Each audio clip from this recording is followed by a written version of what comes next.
तो सर आज हम लोग math 2 first chapter name is similarity पढ़ने जा रहे हैं। ठीक है, सिमिलरिटीज इसके पहले आपने 8वीं पढ़ा होगा और 9th में भी, लेकिन वहाँ पे कॉन्सेप्ट अलग थे, यहाँ पे कॉन्सेप्ट अलग है। आज जो सिमिलरिटी हम लोग पढ़ने जा रहे हैं वो एक्चुअली ट्रायंगल में है।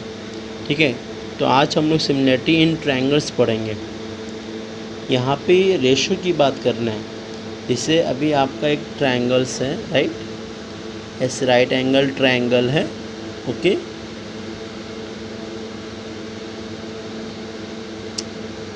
ए बी सी एक राइट एंगल ट्रायंगल है। Someone ask you what is the area of this, तो इसका एरिया क्या होगा?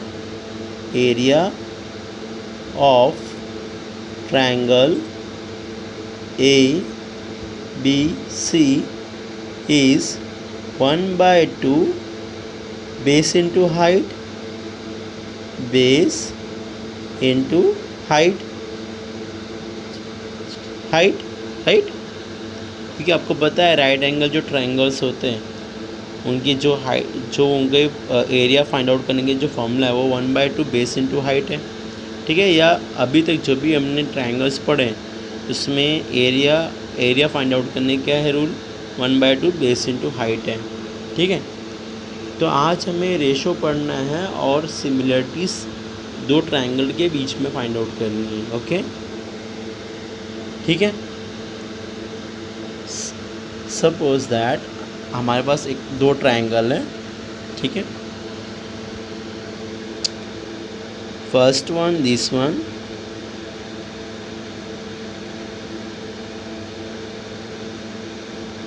And second one a little bit broad that ये फर्स्ट के कंपेयर में थोड़ा सा बड़ा है। A B C P Q and R, this also भी है right angle triangle, this also भी है। आइस देखो, ये दोनों सेम, सिमिलरिटी का मतलब होता है लुक लाइक अ सेम।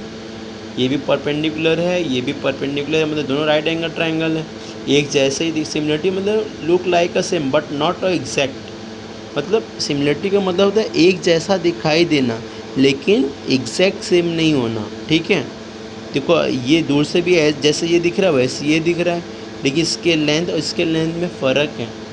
तो जब लेंथ में फ़र्क हो लेकिन वो लुक लाइक सेम दिखता है, that is called the similarity.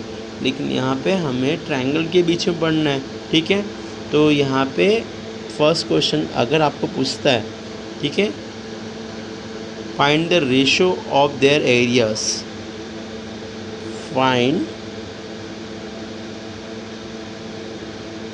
Ratios of their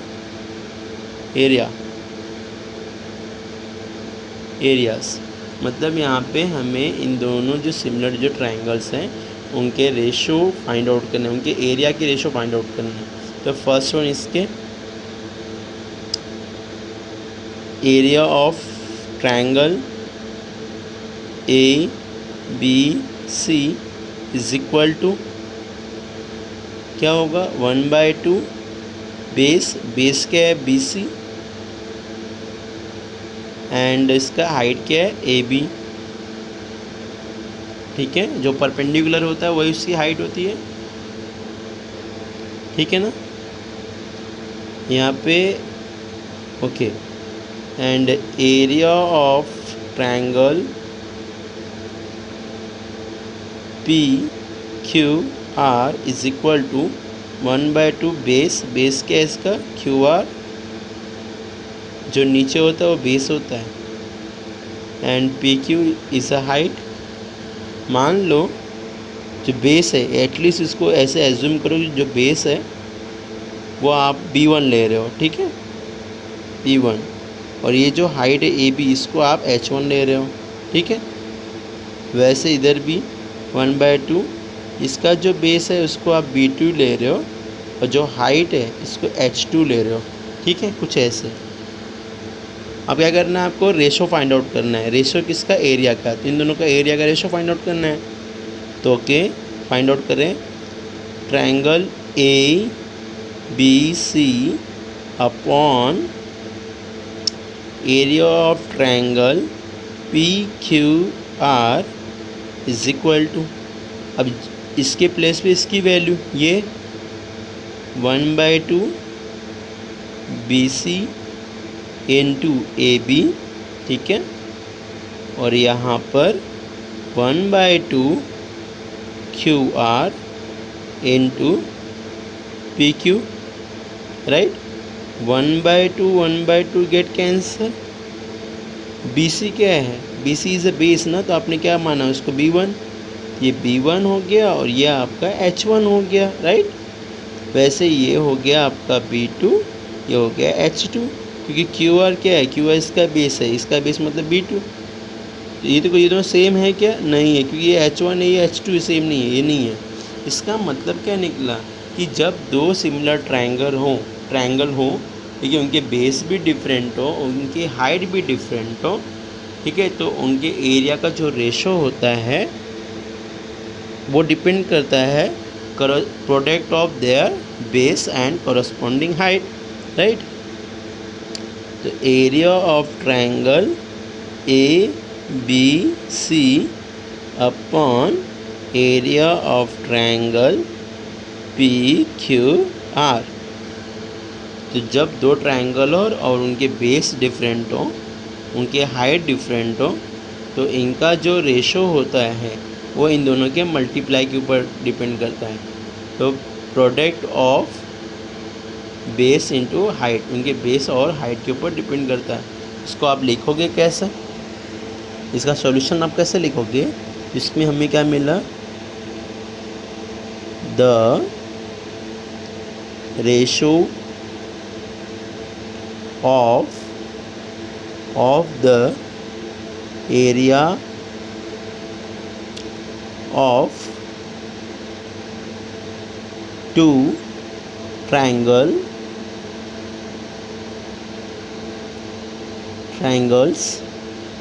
is equal to their base is equal to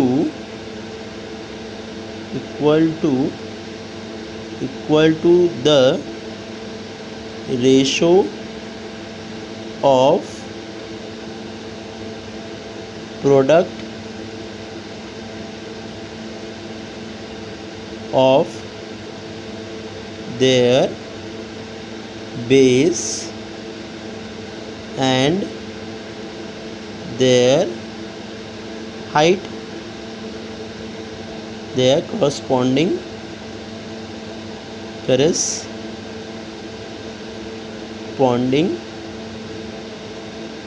height, ठीक है, समझा आपको। अगर दो ट्रायंगल हैं और दोनों के एरियाज़ भी डिफरेंट हैं, उनके बेस भी डिफरेंट हैं, तो the ratio of area of two triangle is equal to the ratio of product मतलब multiply of their base and height, corresponding। सब में डिफरेंट रहेंगे तो इसके ऊपर इसका एरिया का रेशो डिपेंड होगा, ठीक है। अभी नेक्स्ट, ओके, फर्स्ट कंडीशन आपने देख लिया। सेकंड कंडीशन, फर्स्ट कंडीशन आपने देखा, अगर हाइट और बेस नहीं सेम होगा तो क्या होगा, उसके प्रोडक्ट के बराबर उनका एरिया ऑफ रेशो होगा। सेकंड कंडीशन है, इफ़ हाइट आर सेम, मान लेते दो ट्रायंगल हैं लेकिन दोनों का हाइट सेम है, ठीक है, तब एरिया ऑफ रेशो क्या होगा। कंडीशन आप ध्यान देना है। तो इसके सॉल्यूशन में याद रखना, पहले हमें लिखना होगा दोनों ट्रायंगल में हाइट सेम है, ठीक है। यहाँ पे लिखेंगे AB is congruent to PQ, यहाँ पे दोनों लिखना होगा, हाइट इसके सेम है, ठीक है। अब यहाँ पे कैसे करोगे, सेम जिसे करते आओ, area of triangle ABC upon area of triangle P Q R is equal to, आपको पता है एरिया ऑफ ट्रायंगल क्या होता है, 1/2 बेस इंटू हाइट, लेकिन 1/2 ऊपर भी रहेगा नीचे, गेट कैंसिल हो जाएगा, तो उसको लिखने की ज़रूरत नहीं है। तो बेस लिखेंगे यहाँ पे, बेस इसका क्या है बी सी, और इसका हाइट क्या है ए बी है, इंटू ए बी। वैसे यहाँ पे इसका हाइट कितना है, इसका बेस क्या है क्यू आर, और इसकी हाइट क्या है पी क्यू। लेकिन बच्चों अभी मैंने लिखा कि ए बी और पी क्यू तो सेम है, जब वो सेम है तो कैंसिल, ए बी और पी क्यू तो सेम है, ये कैंसिल हो जाएगा, क्या बचा यहाँ पे बचा B C and Q R, right. B C क्या होता है, बी सी क्या है बेस है, मान लो ये B1 हो गया, और ये हो गया आपका, ये किसका बेस है इसका, ये मान लो B2 हो गया। तो आपको यहाँ पे रिजल्ट क्या मिल रहा है, यहाँ पे आपने देखा कि अगर हाइट सेम होता है, ठीक है, तो area of ratio of area of triangle is depend on the base. अगर हाइट सेम होगा तो किस पे डिपेंड होगा, उसके बेस के ऊपर डिपेंड होगा, right.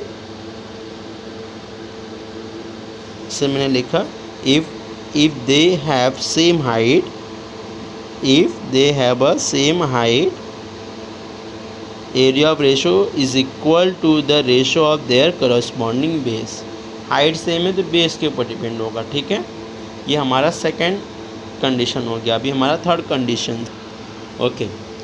Third condition is if base is same, मान लेते हैं बेस सेम है, दो ट्रायंगल हैं जिनके बेस सेम है। देखो एक ट्रायंगल है ए बी सी, उसका बेस क्या है बी सी। दूसरा ट्रायंगल है पी बी सी, उसका भी बेस क्या है बी सी है। हाइट डिफरेंट है, इसका हाइट है ए बी, इसका हाइट है डी पी डी, ठीक है। हाइट डिफरेंट है लेकिन बेस सेम है। इसका एरिया ऑफ रेशो क्या होगा, तो यहाँ पे लिखेंगे, यहाँ पे कुछ नहीं, यहाँ डायरेक्ट लिखना है area of triangle A B C, right, is equal to 1/2, तो सब में आएगा 1/2 बेस, बेस क्या है इसका बी सी, और हाइट क्या है A B upon same year 1/2, यहाँ पे लिखेंगे area of triangle P B C is equal to 1/2 base क्या है बेटा, बेस इसका तो वही रहेगा बी सी, लेकिन इसकी हाइट क्या है यहाँ पे पी डी है, जो परपेंडिकुलर होता है वही हाइट होती है, तो पी डी, राइट। यहाँ पे 1/2 cancel, B C get cancel, क्या बचा यहाँ पे ए बी और पी डी। लेकिन ए बी है क्या, ये H1 हाइट है, ये क्या है H2 हाइट है। तो area of triangle A B C upon area of triangle P B C, इससे क्या मालूम पड़ा, अगर बेस सेम है तो उसका जो एरिया ऑफ रेशो है वो करस्पॉन्डिंग रहेगा उसके हाइट के ऊपर। इसलिए हमने लिखा if there have same base then area of ratio is equal to the ratio of their corresponding height. Base same रहेगा तो हाइट पे, अगर इसका हाइट सेम है तो बेस पे डिपेंड होता है, दोनों नहीं सेम है तो उनके प्रोडक्ट के ऊपर डिपेंड होता है। मान लेते हैं कि एक ऐसा ट्रायंगल जिसका हाइट भी सेम है और उसका बेस भी सेम है, ठीक है। सपोज करो एक ऐसा ट्रायंगल है, लास्ट कंडीशन, एक ऐसा ट्रायंगल है, ठीक है, ए बी सी, यहाँ पे भी वही सेम ट्रायंगल है पर नाम डिफरेंट है, पी क्यू आर। मान लो ये लेंथ 2 सेंटीमीटर, ये भी 2 सेंटीमीटर, ये 4 सेंटीमीटर, ये भी 4 सेंटीमीटर, मतलब यहाँ पे लेंथ और ब्रेथ दोनों सेम है। मतलब लेंथ ब्रेथ सेम है तो कौन सा ट्रायंगल होगा, ये एक्चुअली कॉन्ग्रेंट ट्रायंगल होगा ना, क्योंकि लेंथ ब्रेथ जब सेम है तो कॉन्ग्रेंट ट्रायंगल बोलते हैं। तो इसका एरिया ऑफ रेशो क्या होगा, यहाँ पे लिखेंगे, पहले लिखना पड़ेगा A B is equal to P Q and BC, ये BC जितना लेंथ उतना ही QR है, कॉन्ग्रेंट टू QR, ये लिख के देना होगा। उसके बाद आप लिखेंगे area of triangle ABC upon area of triangle PQR is equal to, आपको पता है 1/2 लिखना ही है, 1/2 कैंसिल हो जाएगा, नहीं लिख रहा हूँ, डायरेक्ट BC और ये बेस इंटू हाइट, हाइट क्या है AB है, बेस इंटू हाइट ना, वैसे इसमें भी बेस इंटू हाइट, इसका बेस क्या है QR और इसका हाइट क्या है PQ। लेकिन आपने क्या देखा, AB और PQ सेम है, AB और PQ सेम है, ये दोनों तो कैंसिल हो गए, राइट। और BC एंड QR सेम है, BC एंड QR सेम है, ये पूरा कैंसिल, ऊपर का पूरा कैंसिल, नीचे का, जब पूरा कैंसिल हो जाता है एक्चुअली वहाँ पे 1/1 बचेगा, क्या बचता है फिर 1/1, पूरा कैंसिल हो गया 1/1। अब यहाँ पे कुछ समझा, जब बेस और हाइट दोनों सेम होता है तो एरिया ऑफ रेशो वो डिपेंड करता है 1/1, किस पे डिपेंड होगा, वो एरिया ऑफ रेशो 1/1 हो जाता है, ठीक है। जब दोनों सेम होता है तो 1/1। यहाँ पे लिखोगे if height and base both are same then the area of ratio is 1/1, ठीक है। I hope you will understand, क्योंकि अभी ये हमारे प्रैक्टिस हो गए, ठीक है। अब इसके बाद हम डायरेक्ट क्वेश्चन करेंगे, लेकिन ये सब बेस के ऊपर, तो कीप इन माइंड, जहाँ नहीं समझ में आता वहाँ पे वीडियो पॉज करेंगे, उसको अच्छे से देखेंगे और पूरा नोट्स बनाएंगे, जैसे मैं नोट्स बना के पढ़ा रहा हूँ वैसे नोट्स बनाना है और इसको लिखना है, ठीक है।